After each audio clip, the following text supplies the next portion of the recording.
আজি মোৰ কাৰ্যালয়ত আমাৰ মন্ত্ৰীসভাৰ কেইবাগৰাকীও মোৰ সতীৰ্থৰ সৈতে সদৌ অসম ছাত্ৰ সন্থাৰ লগত আমি আলোচনাত মিলিত হওঁ আৰু প্ৰথমবাৰৰ বাবে ন্যায়াধীশ বিপ্লৱ শৰ্মাৰ কমিটিৰ যিখন প্ৰতিবেদন সেইখন আমি দুইটা পক্ষই আমি হাতত লওঁ আৰু এক প্ৰকাৰ ক'ব গ'লে প্ৰতিবেদনখন আজি আমি ৰাইজৰ সন্মুখলৈকে উলিয়াই দিওঁ। এতিয়া আমাৰ প্ৰতিবেদনখন অসম চৰকাৰৰ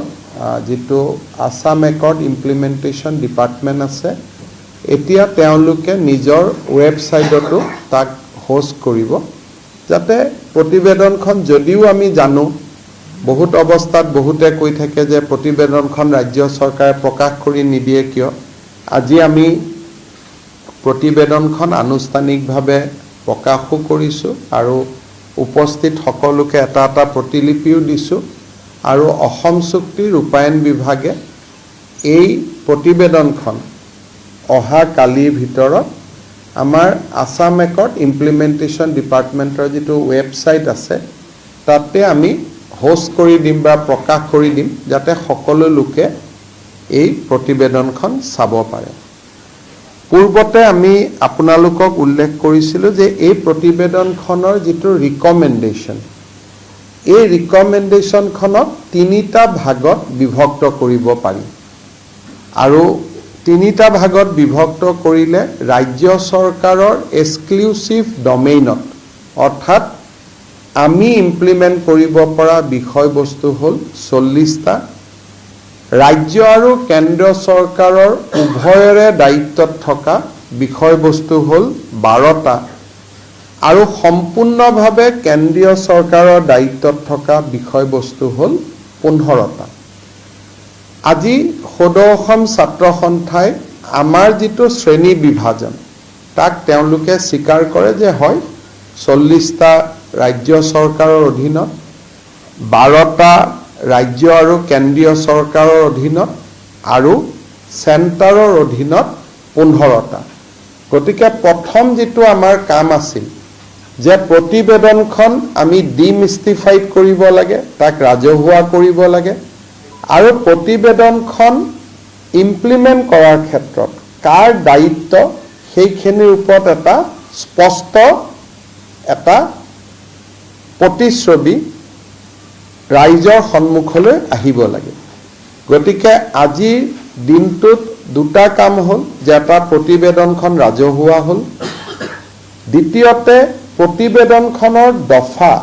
ইমপ্লিমেণ্ট কৰিবলগীয়া দফা কেইটা আৰু কোনে ইমপ্লিমেণ্ট কৰিব তাৰ বিষয়ে এটা ক্লাৰিটি আহিলে। মই পুনৰবাৰ কৈছোঁ যে 40টা ৰাজ্য চৰকাৰে কৰিব চেণ্টাৰ আৰু ষ্টেট উভয়ৰ দায়িত্বত 12টা চেণ্টাৰৰ দায়িত্বত 15টা। এতিয়া কেন্দ্ৰীয় চৰকাৰৰ দায়িত্বত থকা 15টা যিটো ৰিকমেণ্ডেশ্যন সেই 15টা ৰিকমেণ্ডেশ্যনৰ ওপৰত আমি কেন্দ্ৰীয় চৰকাৰক অনুৰোধ জনাম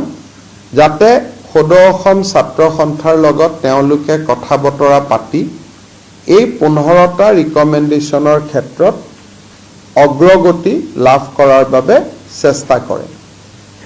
কেন্দ্ৰীয় চৰকাৰক অনুৰোধ জনোৱাৰ সমান্তৰালভাৱে আমি এটা সিদ্ধান্ত ল'লোঁ আজিৰ মিটিঙত যে অহা এমাহৰ ভিতৰত ৰাজ্য চৰকাৰৰ অধীনত থকা বিষয়সমূহ আমি কেনেকৈ ইমপ্লিমেণ্ট কৰিম তাৰ এটা একশ্যন প্লেন আমি এমাহৰ ভিতৰত প্ৰস্তুত কৰি আছুৰ হাতত আমি 25 অক্টোবৰ তাৰিখে অৰ্পণ কৰিম আৰু 25 অক্টোবৰত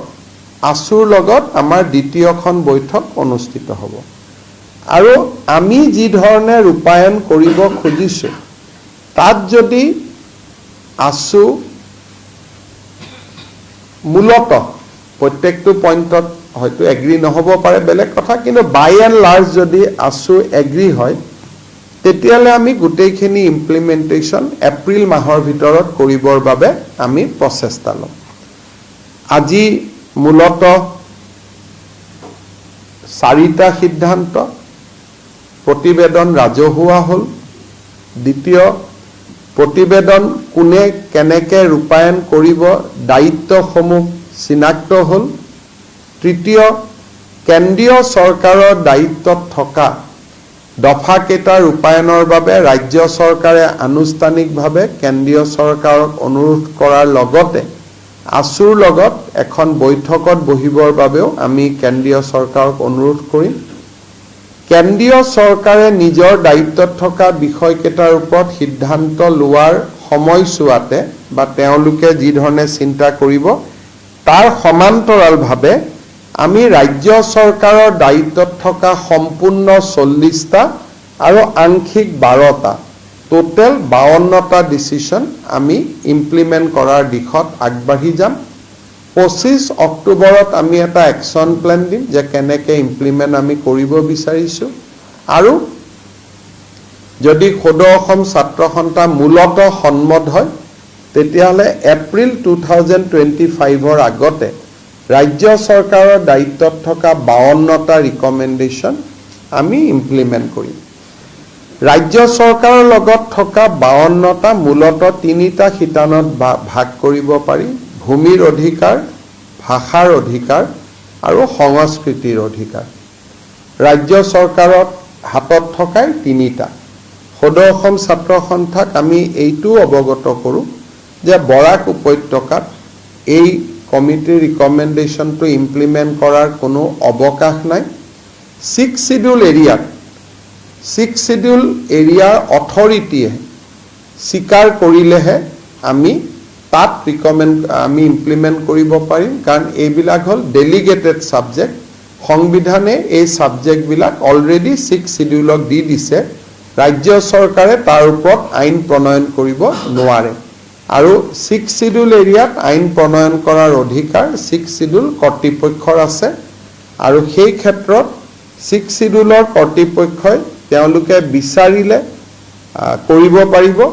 আৰু নিবিচাৰিলে তেওঁলোকে ইয়াৰ পৰা আঁতৰি থাকিব পাৰিব